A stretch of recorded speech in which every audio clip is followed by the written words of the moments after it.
पूर्व काल में तुंगभद्रा नदी के तट पर एक अनुपम नगर बसा हुआ था। उसमें सभी वर्णों के लोग अपने अपने धर्माचरण करते, सत्य में तत्पर रहते थे। उस नगर में समस्त वेदों का ज्ञाता, श्रौत स्मार्त कर्मों में निपुण एक ब्राह्मण रहते थे जिनका नाम था आत्मदेव। तेज तो ऐसा था मानो दूसरे सूर्य भगवान ही हो। ब्राह्मण तेजस्वी, वैदज्ञ, सत्कर्म अनुष्ठान करने वाला, और कभी उसके दरवाजे से कोई भिक्षुक वापस नहीं लौटा। इतना उदार हृदय वाला, देगा ही कुछ न कुछ।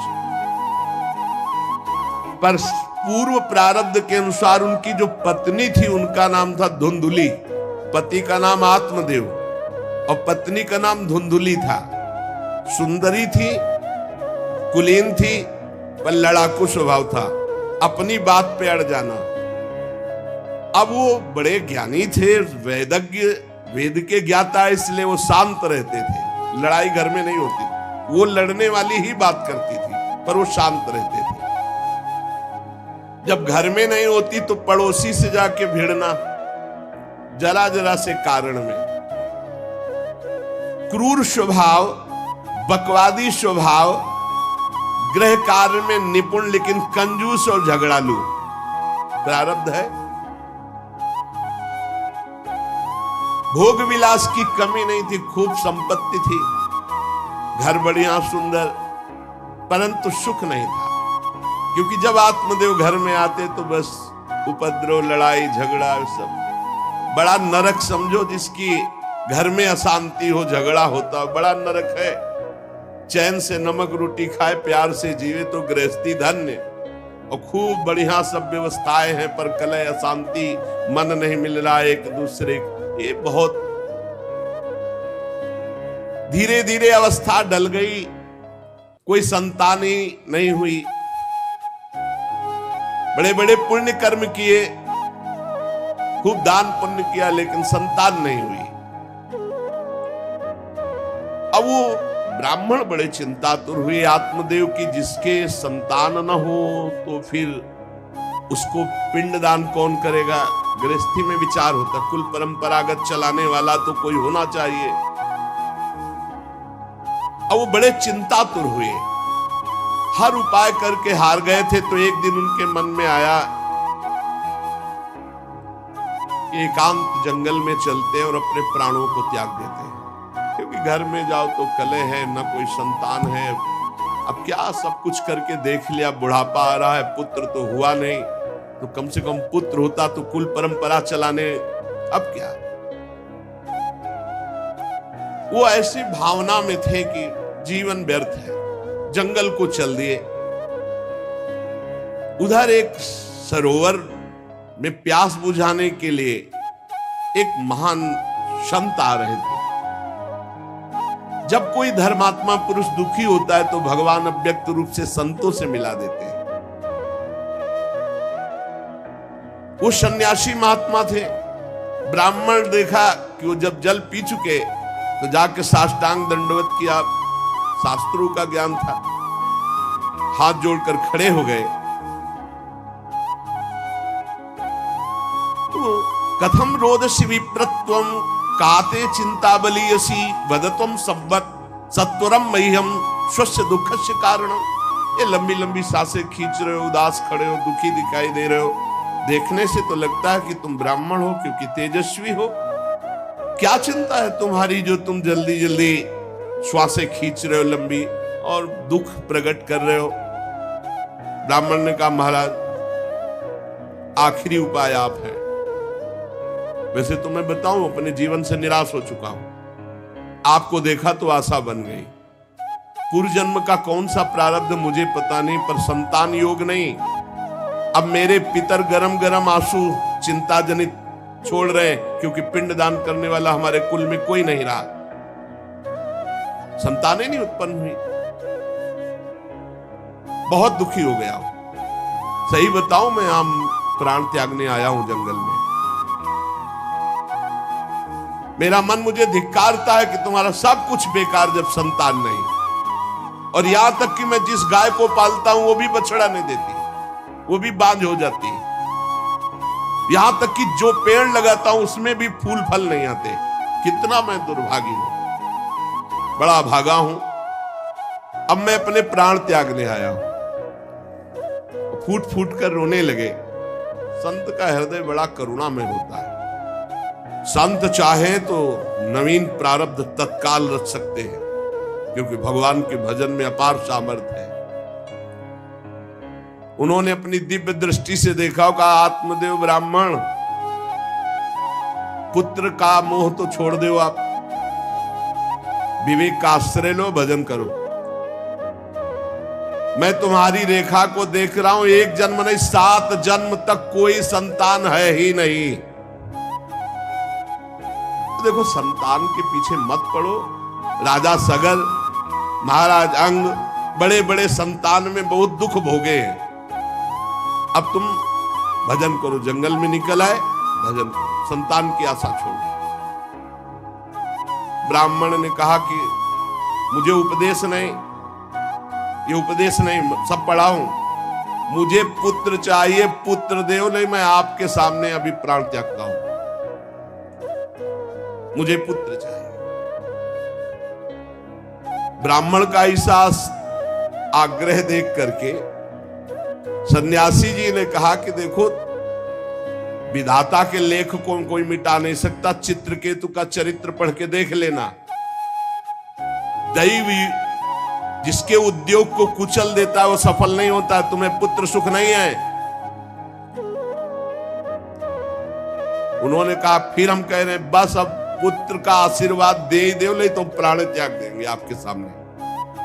सन्यासी जी ने देखा है तुम मानने ही वाले नहीं। उन्होंने योग बल से एक फल प्रकट किया, तपोबल से, और कहा लो, योग तो नहीं तुम्हारे पुत्र का, पर मैं फल देता हूं, अपनी पत्नी को खिला देना, इससे बड़ा ज्ञानी महात्मा पुत्र पैदा होगा। तुम्हारी स्त्री 1 साल तक सत्य, शौच, दया, दान, ब्रह्मचर्य का पालन करे, 1 टाइम अन्न खाए, तो और ये फल पाने के बाद 1 वर्ष के बाद ऐसा महापुरुष प्रकट होगा जो तुम्हारा कल्याण भी कर देगा, तुम्हारे पितरों का भी उद्धार कर देगा। वो योगीराज सन्यासी फल दिए। अब तो आत्मदेव बड़े प्रसन्न हुए क्योंकि कामना पूर्ण हो गई। फल लेकर आए। धुंधुली उनकी पत्नी थी जो लड़ाकू स्वभाव की, बड़ा क्रूर स्वभाव, दुष्ट स्वभाव, वैसे ही क्रूर स्वभाव था। आके कहा हो भाग्य, एक सन्यासी मिले, वो फल दिए, और उन्होंने नियम बताया है कि 1 साल तक सत्य बोलोगी, पवित्र रहोगी, दूसरों को दान करोगी, एक समय तुम अन्न खाओगी, और बहुत शुद्ध स्वभाव वाला महात्मा बालक पैदा होगा, ये फल खा लो। तो उन्होंने कहा कि फल तुरंत थोड़ी खाया जाता, नहा धो के बड़े पवित्रता से खाया जाता, लाओ और जाओ, आप निश्चिंत रहो।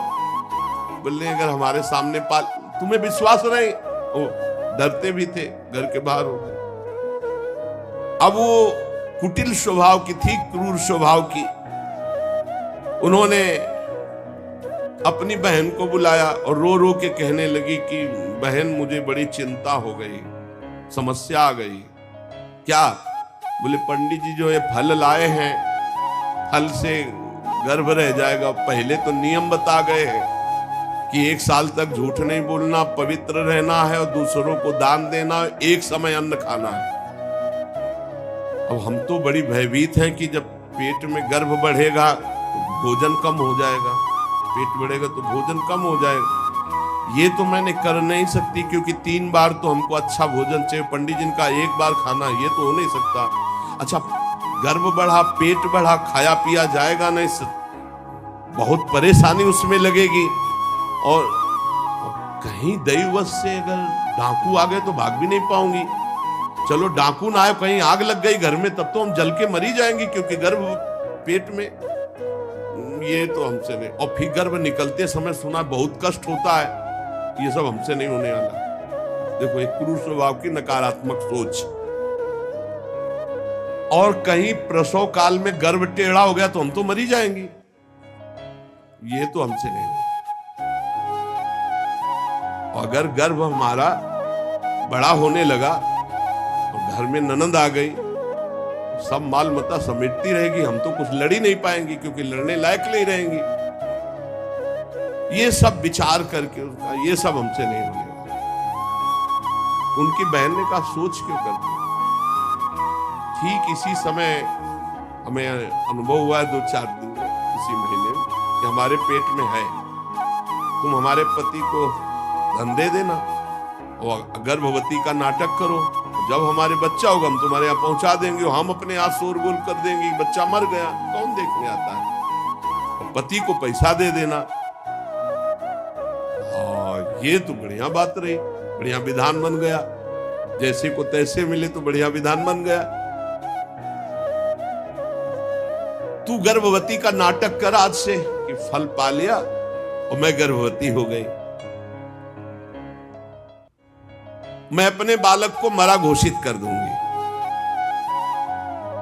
और ये जो फल लाए हैं इसकी परीक्षा के लिए जो गऊ है उसको पवा दो। जैसा उनकी बहन ने कहा था वैसे धुंधुली ने सब कर दिया। देख लो, कहा था स्वामी जी ने तुम्हारे 7 जन्म बालक नहीं, तो देखो बुद्धि कैसी खराब हुई, गाय को। अब जब उसकी बहन के पुत्र हुआ तब तक वो कपड़ा पड़ा पेट में लगा के नाटक करती रही होगी कि हमारे गर्भ है। फिर एकदम घोषणा कर दी जब वो पुत्र रातों रात पहुंच गया, ये हमारे संतान हो गई। उसके पिता को अच्छा धन दे दिया, वो धुंधुली को ला करके बहन का बेटा दे दिया। आत्मदेव तो बहुत आनंद हो गए, जानी न जाए नारी गति। भाई उनको क्या पता कि घर में क्या रहस्य हुआ, वो तो बहुत सुखी हो गए कि संत भगवान के द्वारा दिए हुए फल से हमारे पुत्र हो गया।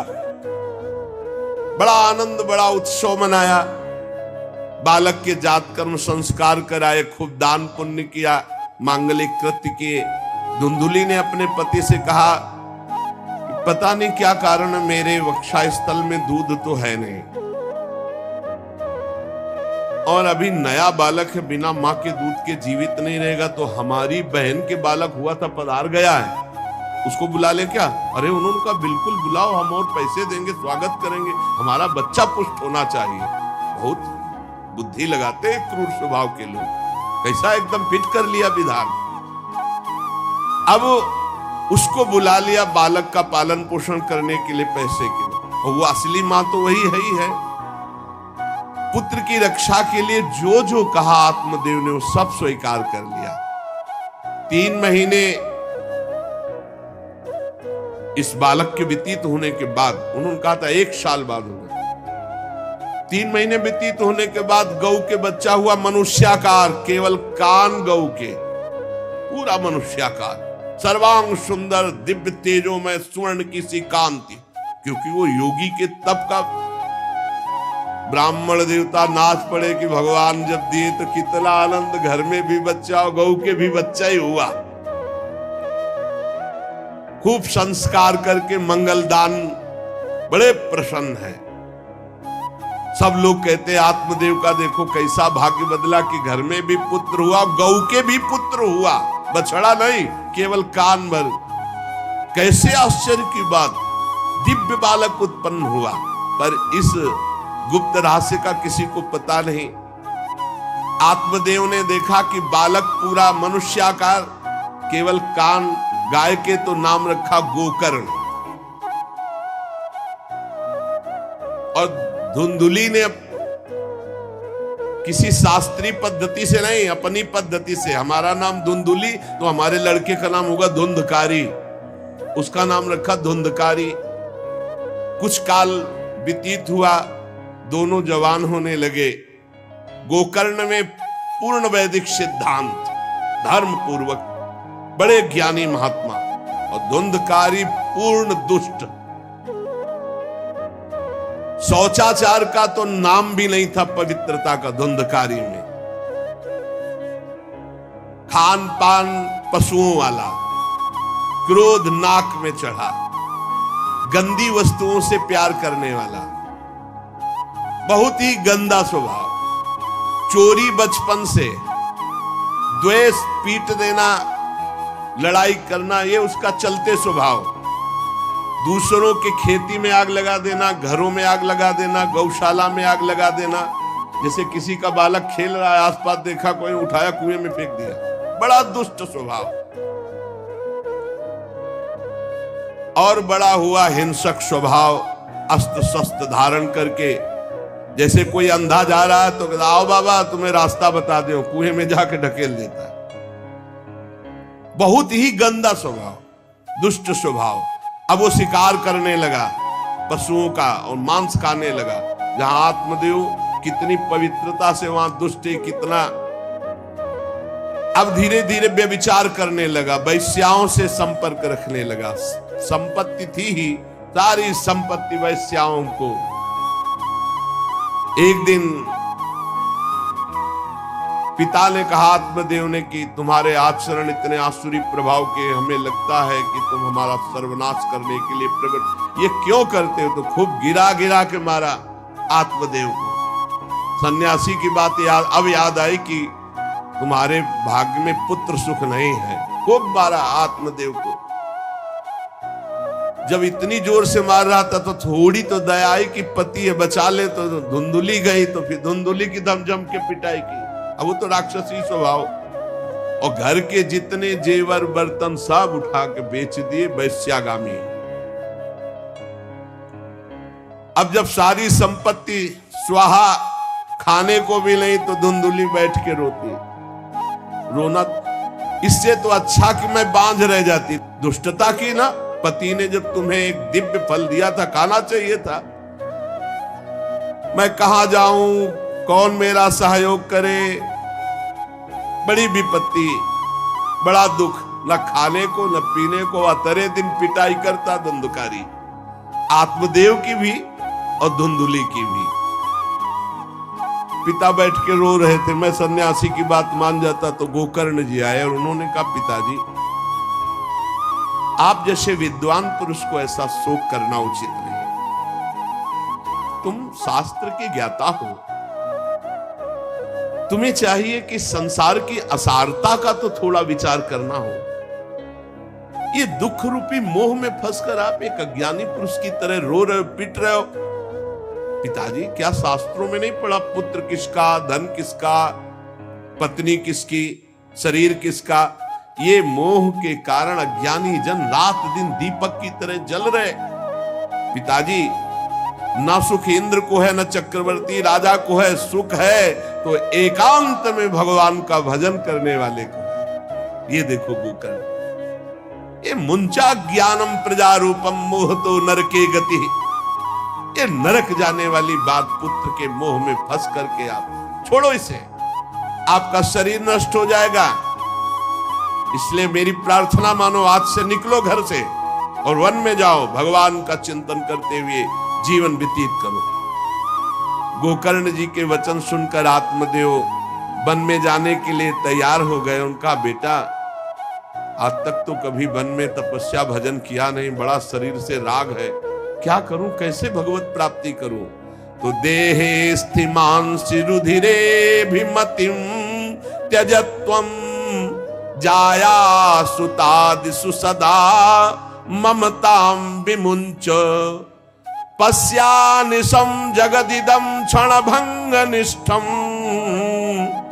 वैराग्य राग रसिको भव भक्ति निष्ठा धर्मं भजस्व सततं त्यज लोक धर्मान् सेवस्व साधु पुरुषान् जहि काम तृष्णाम् अन्यस्य दोष गुण चिंतन मासु मुक्त्वा सेवा कथा रसमहो नितराम पिबत्वम। संत समागम कभी व्यर्थ नहीं हो। देखो, संत समागम का फल है गोकर्ण जी। गोकर्ण जी ने कहा, पिताजी, जिस शरीर को आप मैं मान रहे हो, आप मैं नहीं हूं। ये शरीर हड्डी मांस रुधिर का पिंड है। इसे आप मैं मानना छोड़ दें। आपकी स्त्री, आपका पुत्र, ये कभी आप मत माने। ये आपके नहीं थे, न पहले और न बाद में, बीच में भास रहे कि आपके हैं। ये संसार रात दिन नाश को प्राप्त हो रहा है, क्षण भंगुर है। किसी भी कोई वस्तु में ममता मत करो, यहां कुछ स्थायी नहीं है, सब नष्ट होने वाला है। बस एकमात्र वैराग्य रस के रसिक होकर भगवान की भक्ति में लग जाओ। कैसे भक्ति करें? धर्मम भजस्व सततम, सदैव धर्म का भजन करो। कौन सा धर्म? बोले त्यज लोक धर्मान, लोक धर्म का त्याग करके भागवत धर्म का आश्रय लो। भागवत धर्म का आश्रय कैसे प्राप्त होगा? बोले सेवस्व साधु पुरुषान, सदैव संत पुरुषों का संग करो, उनकी सेवा करो। उनके संग से, उनके वचनों से, उनकी कृपा से तुम्हारे हृदय में भागवत धर्म का परिचय जागृत हो जाएगा, तुम महाभागवत हो जाओगे। पर संतों का सेवन करने के लिए जो सबसे बड़ा दोष है, काम और तृष्णा, ये नए संतों के पास टिकने देती। इसलिए जही काम तृष्णा, कामना और भोगे हुए भोगों को जो भोगने की इच्छा, तृष्णा, इनका त्याग करके संत संग करो। और जब संत संग होने लगे तो सावधान हो जाओ, अन्यस्य दोष गुण चिंतन मासु मुक्त्वा, दूसरे के गुण दोषों का चिंतन न करके श्री भगवान का चिंतन करे, भगवान की सेवा करे, भगवान की कथा लीला सुने, तो उसको नित्य भगवत धाम की प्राप्ति हो जाती है। हे पिताजी, शरीर से मैंपन छोड़ दीजिए और शरीर संबंधियों से मेरापन छोड़ दीजिए और भागवत धर्म का आश्रय लेकर संत समागम कीजिए। सदैव संतों की सेवा, भगवत सेवा, नाम जप, लीला कथा, श्रवण, गायन, इसी से भगवत प्राप्ति हो जाएगी। बस उसी समय गोकर्ण को मन से प्रणाम करके कि भगवान गुरु रूप से इसी रूप में आकर मुझे उपदेश दे रहे, उसी समय आत्मदेव जी ने तो घर छोड़ दिया और वन की यात्रा की। 60 वर्ष की आयु हो चुकी थी, पर ज्ञान था शास्त्रों का। बड़ी निष्ठा से अपनी बुद्धि को समेटा संसार से और रात दिन भगवान के चिंतन में लगा दिया। भगवान के चिंतन और भागवत के 10वें स्कंद का रोज पाठ पूरा, जो भागवत का 10वां स्कंद श्री कृष्ण लीला चरित्र से भरा हुआ है, पूरा पाठ और निरंतर नाम जप, इसके प्रभाव से श्री कृष्ण चंद्र की प्राप्ति हुई गोकर्ण जी के उपदेश से आत्मदेव की। अब जब पिता वन को चले गए तो और छूट, वैसे मानता तो था ही नहीं, पर और छूट हो गई। अब धुंधकारी ने उठाई लाठी डंडा, जो धुंधुली की डट के पिटाई की और कहा बता धन कहाँ है। अब जितना धन था तो सब ले गए। फिर जलती हुई लकड़ी लुकाठी, उससे बता धन कहाँ है। किसी तरह वो छूट पाई तो भागते हुए जाकर कुएं में गिरकर अपने शरीर को नष्ट कर दिया कि रोज की पिटाई से अच्छा एक बार दुर्गति को प्राप्त हुई। धुंधुली दुर्गति को प्राप्त, पति आत्मदेव श्री कृष्ण चंद्र को प्राप्त हुई। योगनिष्ठ गोकर्ण जी ने जब देखा कि धुंधकारी का आतंक बढ़ रहा है तो उन्होंने छोड़ दिया। जो ज्ञानी पुरुष होते प्रपंच नहीं स्वीकार करते, उनको कोई सुख दुख इससे नहीं, उदासीन भाव से तीर्थ यात्रा को निकल गए। धुंधकारी ने 5 वैश्याओं को अपने संग में रखा, सब नौजवान वैश्याएं। अब उनके लिए पशुओं का मांस चोरी करके उनकी मनोकामनाएं पूरी करना। बुद्धि भ्रष्ट थी, आचरण भ्रष्ट थे, क्रूर कर्मा। एक दिन उन वैश्याओं ने कहा कि हमको तो हार नहीं पहनाया आज तक, कामना होती। अब 5 को हार लाने के लिए तो बहुत रुपया चाहिए। मौत की भी उसको कोई भय नहीं रह गई थी। वो जिसको देखता काट करके जो मिलता धन एकत्रित करके 5 के लिए सुंदर आभूषण हार। अब हिंसा में उतरा जो, तो उसके लिए क्या। स्त्रियों ने सोचा कि नित्य नवीन चोरी करता है, आज हमने हार के लिए कहा तो 5 के लिए व्यवस्था कर दिया। पकड़ा जाएगा, जब ये पकड़ा जाएगा तो राजा इसे फांसी देंगे, तो हमको भी 5 को फांसी मिलेगी। मरना तो है ही है ना इसे।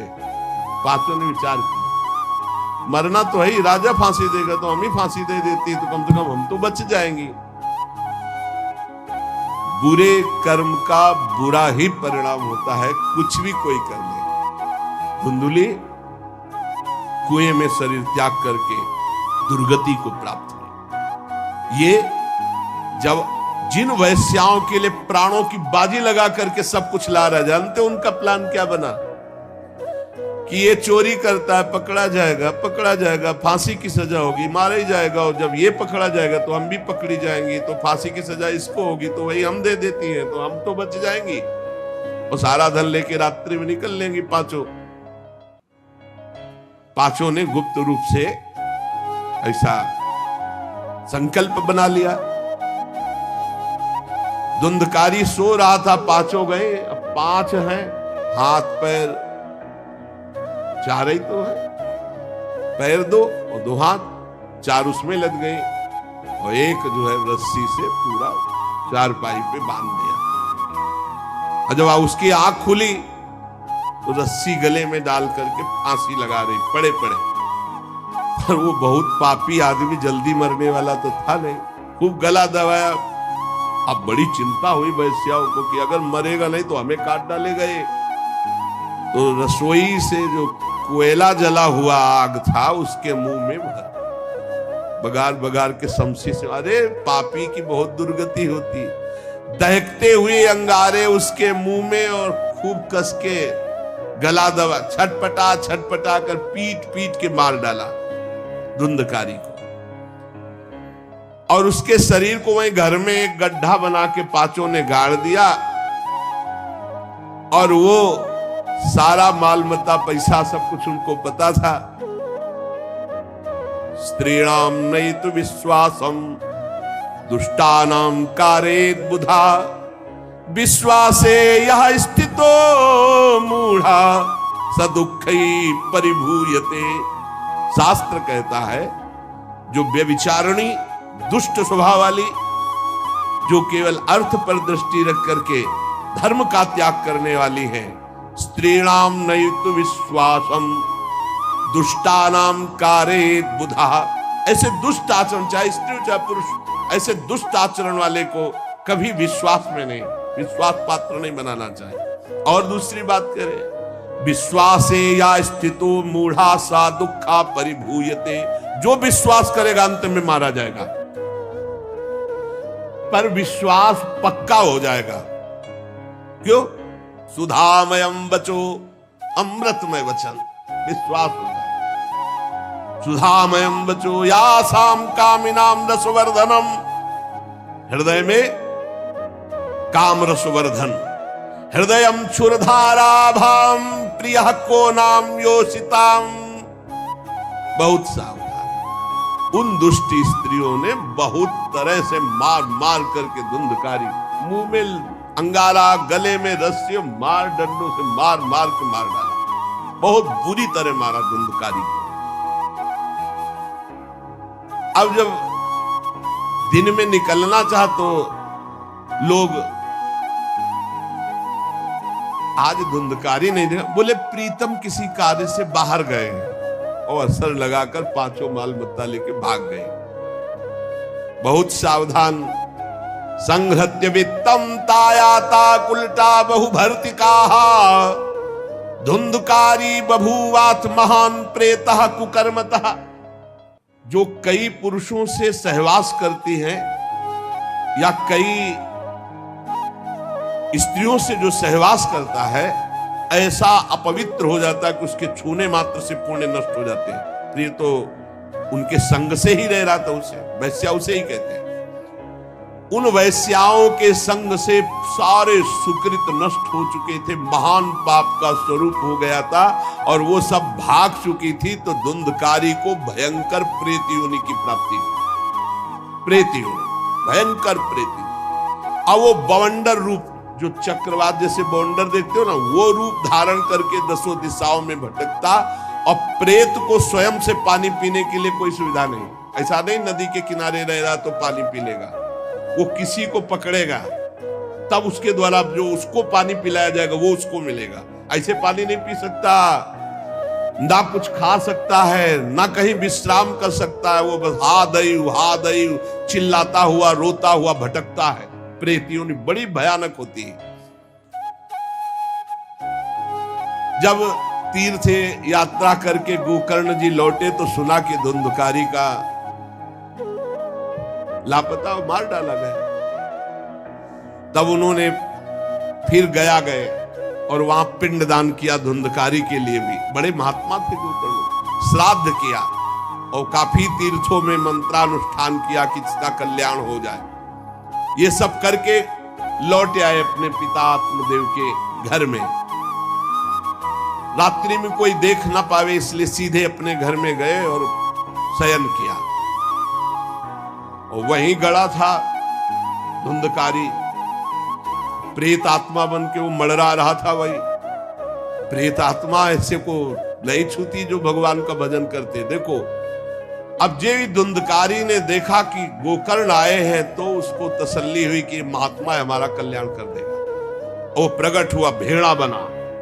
धुंधकारी पहले भेड़ बना बड़ा, और ऐसे गोकर्ण जी ने देखा कि दरवाजा तो बंद था, भेड़ कहां से आ सकता है। तुरंत भैंसा बन गया, तुरंत इंद्र रूप धारण कर लिया, भयावा, प्रिय, ऐसे कई रूप बदल बदल।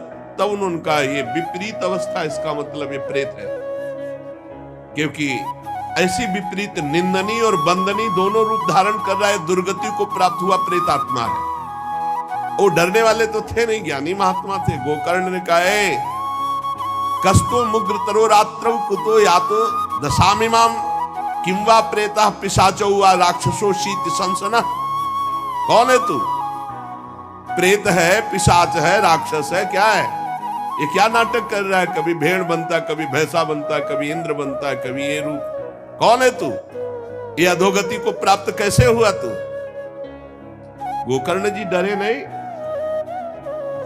अगर सच्चा महात्मा न हो तब तो भयभीत हो जाए। गोकर्ण जी सच्चे महात्मा है। अब वो चिल्ला चिल्ला के केवल रो रहा, एक शब्द भी नहीं बोल पा रहा। तो गोकर्ण जी समझ गए अधिक पाप होने के कारण ये बोल नहीं सकता। तब अंजलि में जल लिया और कई मंत्रों का जाप किया और फिर उसके ऊपर फेंका। जे भी फेंका तब बोल पाया, भैया मैं आपका भाई धुंधकारी हूं, बचा लो, मेरी भारी दुर्गति हो गई। मैं तुम्हारा भाई हूं, मैं धुंधकारी हूं। अब मुझे बहुत कष्ट हो रहा, पश्चाताप हो रहा, मैंने सब कुछ नष्ट कर दिया। धर्म भ्रष्ट पापाचारी, अब मेरी बड़ी दुर्गति है। उन उल्टा वैश्याओं ने मुझे तड़पा तड़पा करके मारा है। मैं कुछ कर नहीं सकता इस समय। ऐसा थोड़ी कि प्रेत है जिसको चाहे पटक दे, ऐसा नहीं है, ऐसा विधान नहीं। पहले वैश्याओं को मारता जाके, मैं कुछ कर नहीं सकता।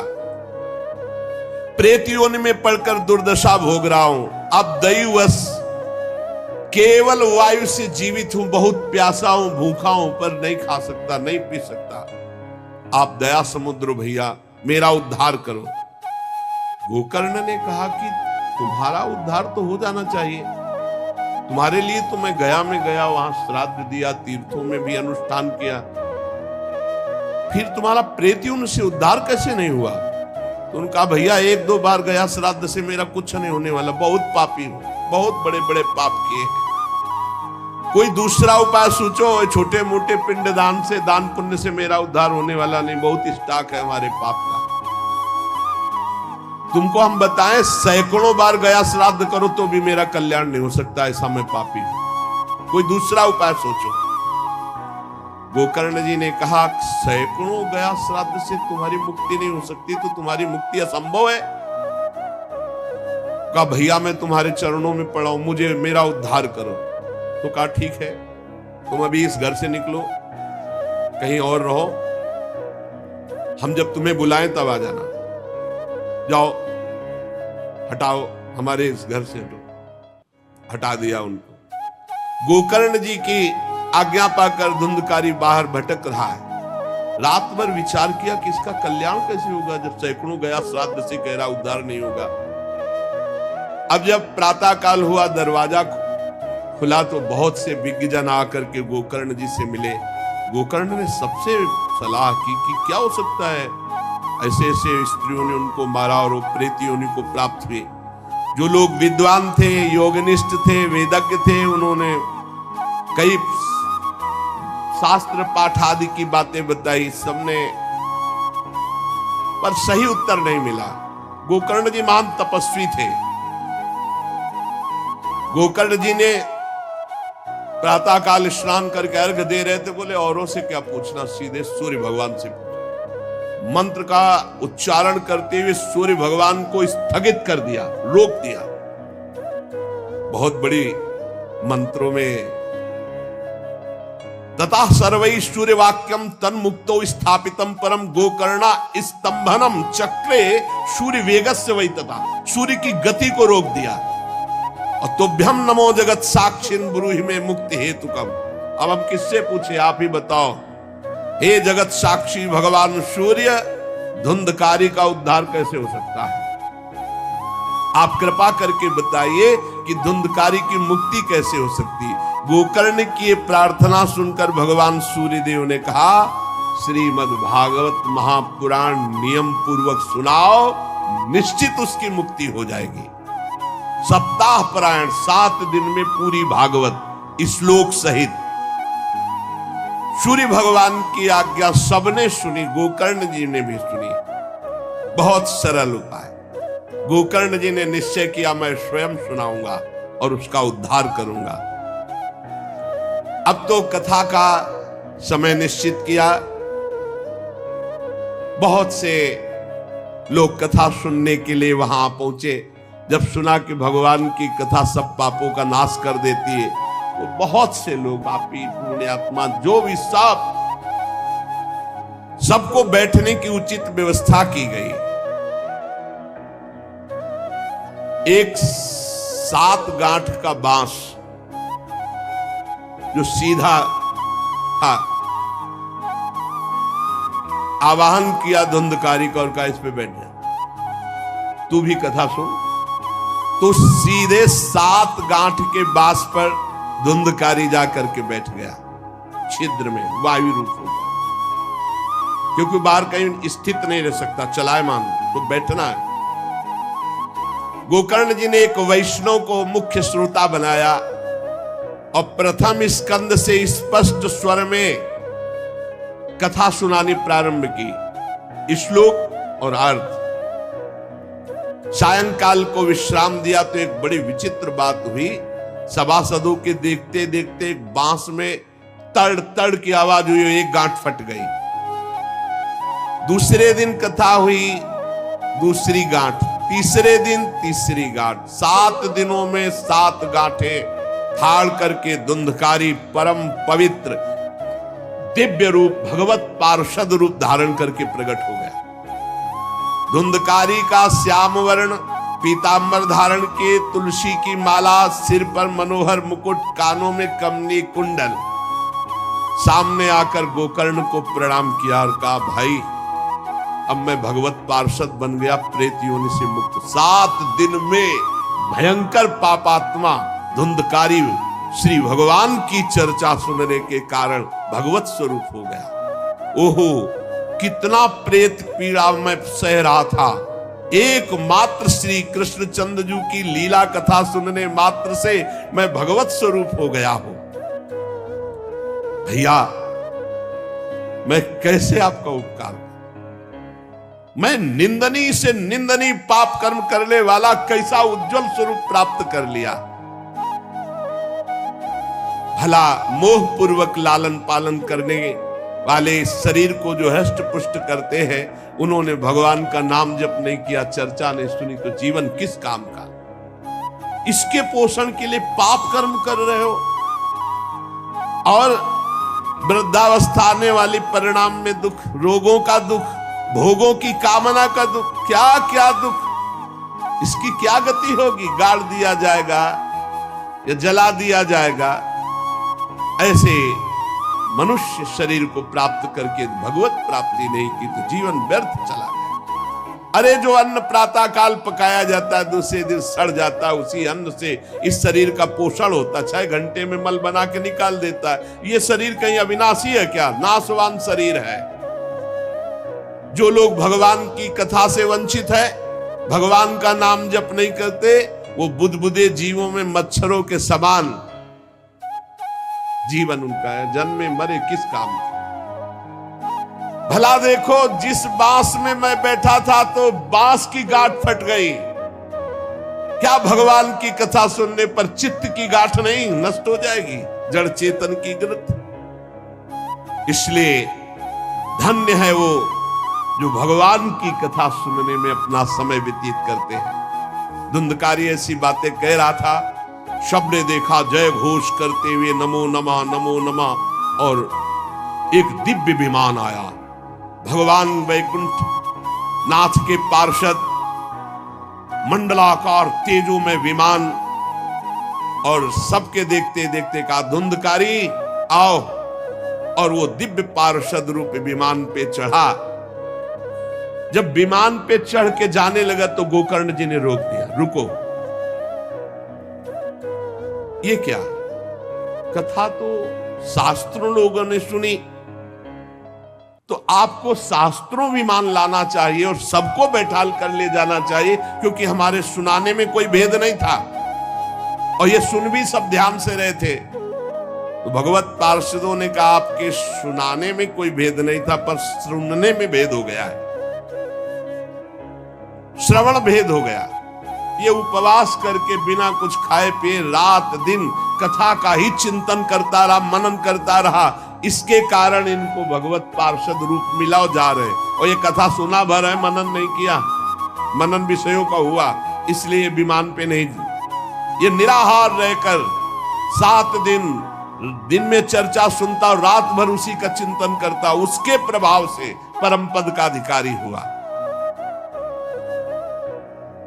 इसलिए जो मननहीन है,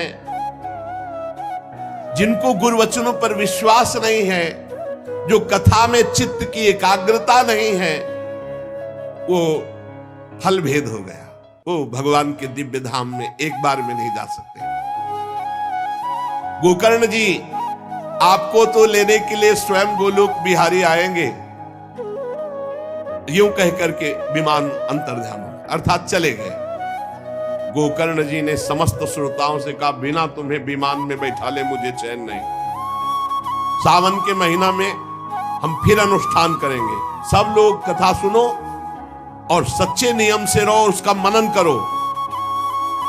ऐसा ही किया, सब लोग उपवास करके अल्पाहार करके कथा सुने, और जो ही 7 दिन में कथा की समाप्ति हुई तो भगवान के बहुत से पार्षद विमान लेकर आए, और जितने कथा सुनने वाले थे सबको परम धाम ले गए। और भगवान ने गोकर्ण जी को स्वयं गोलोक बिहारी हृदय से लगाया, जे भी हृदय से लगाया तो गोकर्ण भगवत स्वरूप हो गए। वही किरीट श्यामवर्ण पीतांबर धारण किए हुए, कुंडल आदि से विभूषित।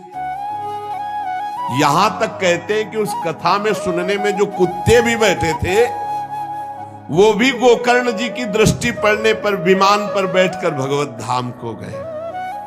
भक्तवत्सल भगवान श्री कृष्ण इतने गोकर्ण जी पर प्रसन्न हुए कि तुमने सबको कथा सुनाकर मंगल अनुष्ठान। इसलिए गोकर्ण जी जिसको चाहा, मालूम कथा सुनकर कुत्ता मनन तो नहीं कर सकता, लेकिन गोकर्ण जी ने मनन किया कि ये कुत्ता भी कथा में बैठा था, इसका भी भगवत उद्धार हो जाए। ये आप इसीलिए आसपास जो है जीव जंतु सब भगवत स्वरूप हो जाते हैं। बड़े बड़े सिद्धों को जो गति नहीं मिलती, भगवान की लीला कथा सुनने से, गोकर्ण जी के प्रभाव से, धुंधकारी सहित समस्त श्रोताओं को भगवत धाम की प्राप्ति हुई।